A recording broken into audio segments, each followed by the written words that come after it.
والله من اجمل المغامرات اللي عايشاني. فشوفوا لي جمال الشلال. اعطيكم جوله من اجمل الجولات اللي عشتها بس شوفوا لي قوة المي. المكان خيالي، من اجمل الجولات اللي عشتها. سبحان الخالق. شلالات عيون السمك. صعد الجسر تقدر منها تاخذ صور.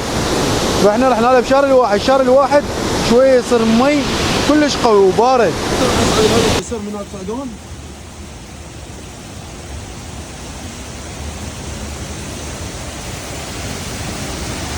تقدرون هنا توقفون تطقون صور على الشلال. شوفوا لي جمال الشلال، والله من اجمل المغامرات اللي عايشاني. فشوفوا لي جمال الشلال. اتمنى اي واحد يجي للبنان ويجي للشمال لبنان ويزور شلال عيون السمك.